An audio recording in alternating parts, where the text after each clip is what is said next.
पौराणिक भद्रेश्वर नाथ मंदिर के लिए होगा कॉरिडोर का निर्माण। दयाराम चौधरी पार्टी नेतृत्व ने अवसर दिया तो लड़ूंगा। 2027 का विधानसभा चुनाव भारतीय जनता पार्टी के राष्ट्रीय नेता और पूर्व विधायक दयाराम चौधरी ने प्रेस क्लब सभागार में पत्रकारों से वार्ता करते हुए कहा कि पौराणिक भद्रेश्वर नाथ मंदिर के लिए कॉरिडोर का निर्माण कराया जाएगा। बताया कि मुख्यमंत्री योगी आदित्यनाथ ने वार्ता के दौरान इसकी सहमति दे दिया है और अतिशीघ्र इस पर कार्य आरंभ हो जाएगा। पत्रकारों द्वारा ये पूछे जाने पर कि क्या वे 2027 में विधानसभा का चुनाव लड़ेंगे, दयाराम चौधरी ने कहा कि यदि पार्टी नेतृत्व ने अवसर दिया तो वे चुनाव लड़ने को तैयार हैं। पूर्व विधायक दयाराम चौधरी ने कहा कि वे किसान परिवार से हैं और मुंडेरवा चीनी मिल बंद हो जाने के बाद क्षेत्रीय नागरिक परेशान थे। वे उस समय विधायक थे और मुख्यमंत्री योगी आदित्यनाथ से मिल शुरू कराने का आग्रह किया है। इसका परिणाम सुखद रहा और मुंडेरवा में अत्याधुनिक चीनी मिल चल रही है।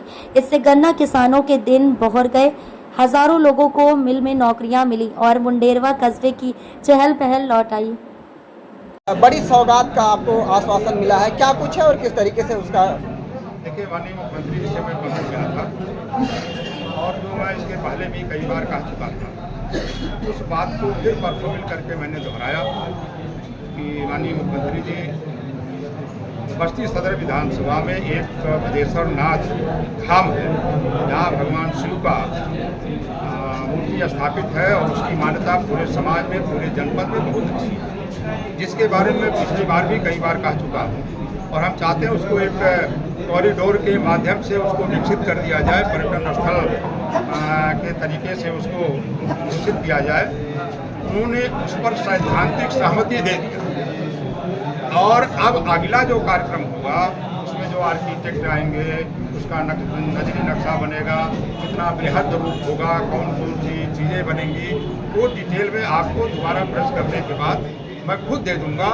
लेकिन अभी तो सैद्धांतिक सहमति हो गई है, तो सैद्धांतिक सहमति का मतलब यह है कि अब केवल उस पर स्ट्रक्चर खड़ा करना है, बाकी नींव तो बनी गई, पड़ी गई है। तो इस नाते खाली मैं माननीय मुख्यमंत्री जी को धन्यवाद देने के लिए आज की ये प्रेस बुलाया।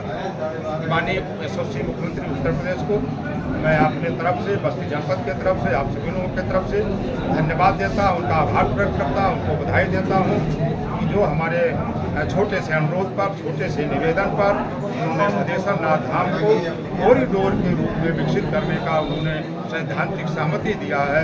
इसके नाते मैं उनको आभार और उनको धन्यवाद प्रकट करता हूँ। देखिए, ऐसा नहीं है, हम चाहते हैं हर क्षेत्र की प्रगति हो, चाहे वो धार्मिक क्षेत्र हो, चाहे आपके शिक्षा का क्षेत्र हो, चाहे कृषि का क्षेत्र हो और चाहे औद्योगिक क्षेत्र हो, सभी क्षेत्रों का विकास करने की जिम्मेदारी हमारी सरकार लेती है। सर, विद्यालय बंद किए गए सरकार में, इस नाते सवाल नहीं, विद्यालय नहीं बंद किए गए। विद्यालय बंद करने के लिए जो प्रयास हो रहा था कि हम चाहते हैं कि एक विद्यालय में इतने टीचरों का वेतन निकलता है और 50 बच्चे भी नहीं हैं, 30 बच्चे भी नहीं हैं, केवल वहाँ अध्यापक बैठ करके और गप लड़ाते हैं। क्यों ना ऐसी जगह उनको कर दिया जाए जहाँ वो बच्चे भी रहें और वो शिक्षा भी दें और उसका फायदा भी स्कूल का मिले। लेकिन अब स्थिति हो रही है कि इस पर समीक्षा जब हुई कि भाई प्राइवेट विद्यालय तेजी से बढ़ रहे हैं, जो सरकारी विद्यालय हैं तो क्यों इस तरीके से उनकी छात्र संख्या घट रही है। जब समीक्षा आया तो यही आया कि ये जो प्राइवेट विद्यालय हैं उनके यहाँ अच्छी शिक्षा जाती है, वो प्रयास करते हैं, लोगों के बीच में जाते हैं, उनके बच्चे आ जाते हैं। और जो राजकीय विद्यालय हैं, शासकीय विद्यालय हैं, सरकारी विद्यालय, उसमें बच्चे कम जा रहे हैं, जबकि हमने सुविधाएं बहुत दिया, उनको कापी किताब दे दिया, फीस फ्री दे दिया, जूता मोजा दे दिया, कपड़ा दे दिया, उनको बस्ता दे दिया, सारी नियम दे रहे हैं, भोजन दे रहे हैं, सब कुछ देने के बाद भी संख्या क्यों कम हो? थोड़ा इस पर भी आप लोगों को भी विचार है। कई हजार कर्मचारी वहाँ कार्यरत हैं, वो उनको वेतन भी मिल रहा है और हजारों लाखों किसानों को उसका लाभ भी मिल रहा है। किसान भी खुशहाल है, उस इलाके के व्यापारी, चाय वाले, फुलसा वाले, अन्य व्यापारी भी खुशहाल हैं, क्योंकि जब भी कोई उद्योग लगता है उसे एक नहीं कई एंगल से लोगों को लाभ मिलता है। करने थे, वसूली होती थी, पहली बार मैंने वसूली उसका बंद कराया था और जगह जगह जो हमारे कांवड़िया के भक्त आते हैं उनके लिए मैंने जगह जगह यात्री शेड भी बनवाया था उनके रुकने के लिए, उनके आराम करने के लिए। यात्री शेड इस तरीके से कोई शिवरात्रि का मेला होगा, कोई और धार्मिक अनुष्ठान होंगे तो जिला पंचायत की तरफ से उसकी व्यवस्था की जाए। उसके बाद मैं विधायक बना, तो विधायक बनने के बाद भी मैंने देखा